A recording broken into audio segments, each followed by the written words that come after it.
আমাদের দাদা নানা এরা হায়াত পেয়েছে এভারেজ ৮০-৮৫ বছর। এর ভিতরে সব মুরব্বীরা শেষ। তাদের পরবর্তী প্রজন্ম যারা আমাদের বাপ চাচা মামা খালু তারা, আমরা দেখতে পাচ্ছি তারা হায়াত পাচ্ছে ৬০, ৬৫, ৭০, এর ভিতরেই কিচ্ছা খতম। এখন বাপ চাচাদের পরবর্তী প্রজন্ম হইলাম আমরা। যেভাবে হিসাব আসতেছে সেই হিসাবে মনে হচ্ছে আমাদের হায়াতের গণ্ডি হলো ৫০, ৫৫, ৬০। ধরেন সর্বোচ্চ ৬০ বছরই হয়তো আমরা দুনিয়াতে থাকব, তাও যদি আল্লাহ তাআলা যদি রহম করেন। আর যদি তার আগেই ডাক চলে আসে তাতে কোনো কথাই নেই। ধরেন যদি ৬০ বছর হায়াত পাই আমরা, এখন ধরেন অলরেডি আমার ৩৭ বছর পার হয়ে গিয়েছে, তাহলে আর কত বছর বাকি আছে? ২৩ বছর। এখন এই ২৩টা বছর উচিত হলো ইসলামের গণ্ডির ভিতরে থেকে আল্লাহ রসুল সাল্লাল্লাহু আলাইহি ওয়াসাল্লামের তরিকা অনুযায়ী, আল্লাহ তাআলার হুকুম অনুযায়ী নিজেদের জীবনটাকে রিল্যাক্সের সহিত পরিচালনা করা। এক কথায় প্যারামুক্ত জীবনযাপন করা। প্যারা বললাম কাকে? কেন প্যারা বললাম? আজকে আমরা এত বেশি প্যারা নিচ্ছি স্ত্রী, সন্তান, তারপরে পরিবার, এদেরকে ভালো রাখার জন্য আমাদের আমল আখলাক কোনো কিছুই আমরা অর্জন করতে পারছি না। দিন দিন আমলের মানে পোটলাটা ছোট হয়ে আসতেছে, আর দুনিয়াবি ঝামেলা অর্থাৎ পাপ পুণ্যের যে পাপের যেই পোটলা, এটা কিন্তু দিন দিন বড় হচ্ছে। এক কথায় দুনিয়ার প্যারা নিয়ে আমরা নামাজ রোজা সবকিছু, আল্লাহর হুকুম সবকিছু ভুলে যাচ্ছি। এখন আমাদের উচিত হলো বাকি জিন্দগিটাকে প্যারা মুক্তভাবে ইসলামের গণ্ডির ভিতরে থেকে নিজের জীবনটাকে রিল্যাক্স করা। আজকে আমি যাদের জন্য প্যারা নিচ্ছি, কালকে যখন আমি মারা যাব, চক্ষু বন্ধ হয়ে যাবে, মসজিদের মাইকে আমার নামখানা এলান হয়ে যাবে, বাজারে আমার আত্মীয় স্বজনেরা কাপড়ের কাপড় কেনার জন্য দৌড়াদৌড়ি করবে। কেন এই কাপড়ের কাপড় নিয়ে দৌড়াদৌড়ি? মসজিদের খাটিয়া নিয়ে কেন দৌড়াদৌড়ি? উদ্দেশ্য হলো এটা এখন মানুষ নাই, এটা মানুষের লাশ। এটা যত উপরে থাকবে ততই দুর্গন্ধ ছড়াবে। ছেলে মেয়ে স্ত্রীরা বলবে আমি ওনার পাশে একা থাকতে পারবো না, আমার ভয় লাগছে, তাড়াতাড়ি ঘর থেকে বের করেন, আমাকে ঘর থেকে বের করে দিবে। যেই বালিশটা মাথার তলে দিয়ে ঘুমাইতাম, মাথার বালিশটা পর্যন্ত এই নিষ্ঠুর পৃথিবী এবং পৃথিবীর মানুষ মাথার নিচ থেকে নিয়ে যাবে। এত দামি দামি পোশাক এগুলা খুলে ফেলবে, দামি ঘড়ি, চশমা সব কিছু আমার কাছ থেকে ছিনিয়ে নিয়ে যাবে।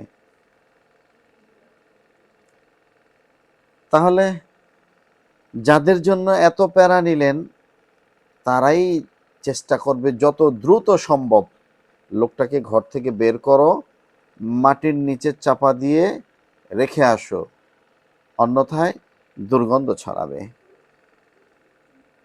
এটাই বাস্তবতা ভাই, এটাই বাস্তবতা। আসলে আমাদের জিন্দেগিটা কেমন জানেন? একটা উদাহরণ দিলে বুঝবেন। ধরেন একজন ব্যক্তি, তিনি চিটাগাং থেকে তিনি সিলেটে যাবেন। ট্রেন স্টেশনে গেলেন, যাওয়ার পরে ট্রেনের টিকিট কাটলেন। কাটার পরে দেখলেন যে ওনার গন্তব্যস্থলে পৌঁছাতে যেই ট্রেনটি উনি টিকিট কেটেছেন, ওই ট্রেনটি আসতে প্রায় আরো 3 থেকে 4 ঘন্টা সময় বাকি। লোকটা চিন্তা করলেন, এতক্ষণ পর্যন্ত কোথায় বসে থাকবো, একটু বিশ্রাম নেওয়ার দরকার, অনেক দূর থেকে জার্নি করে এসেছি। তখন মনে করেন লোকটা বিশ্রাম নেওয়ার জন্য জায়গা খুঁজতেছে। খুঁজতে খুঁজতে একটা ঘর পেয়ে গেলেন। ঘরের ভিতরে যায় দেখতেছেন যে সব অন্ধকার, ময়লা হয়ে আছে। লোকটা চিন্তা করলেন, তাহলে ময়লাগুলা পরিষ্কার করি। লোকটা ময়লাগুলো পরিষ্কার করলো। ময়লাগুলো পরিষ্কার করার পরে এখন দেখে যে গুটগুটে অন্ধকারে, ঘরের ভিতরে লাইট না হলে তো থাকা যায় না। লোকটা একটা লাইট কিনে নিয়ে আসলেন, কিনে লাইটটা লাগালেন। লাগানোর পরে উনি একটু পরিষ্কার জায়গায় একটু বিশ্রাম করার জন্য শুইলেন। শোয়ার পরে দেখতেছে যে প্রচণ্ড পরিমাণে মশায় কামড়াইতেছে এবং প্রচুর পরিমাণে গরম। লোকটা কি করলেন, দৌড়ায়া পকেটের টাকা দিয়া, বাজার কাছে তো ট্রেন স্টেশন, সেখানে গিয়ে একটা ফ্যান কিনে এনে ওই তার বিশ্রামাগার যেটা সেখানে লাগালেন। এখন লোকটার ট্রেন কিন্তু 4 ঘন্টা পরে চলে আসবে। এর ভিতরে উনি কি করেছেন, বিশ্রামাগারের জায়গাটা পরিষ্কার করলেন, লাইট এনে লাগালেন, আবার ফ্যান লাগিয়েছেন। এখন লোকটা চিন্তা করলেন, না এবার একটু বিশ্রাম নেওয়া যাক। হঠাৎ করে ট্রেনের সাইরেন বেজে উঠেছে। এখন লোকটা কি করবে,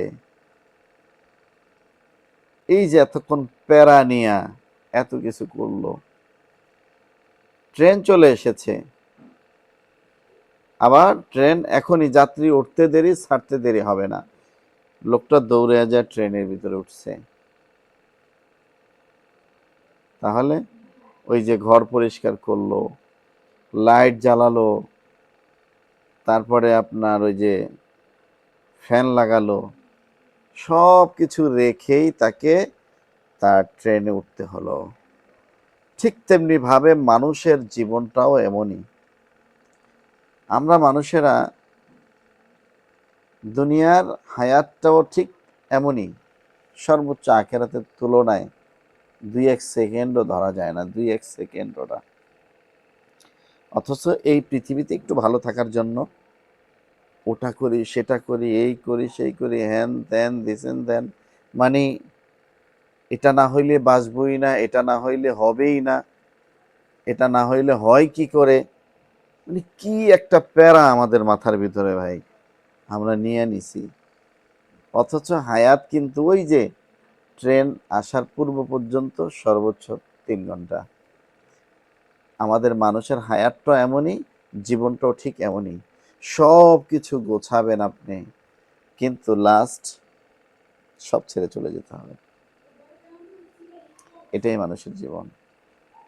এই জন্য বলবো, প্যারা নিয়ে কোনো লাভ নাই, প্যারা নিয়ে কোনো লাভ নাই।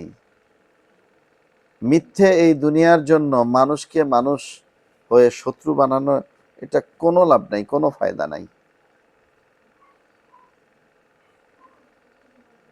হ্যাঁ, এটাই বাস্তব কথা। যদি ভালো লাগে ভিডিওটা শেয়ার করে দিবেন।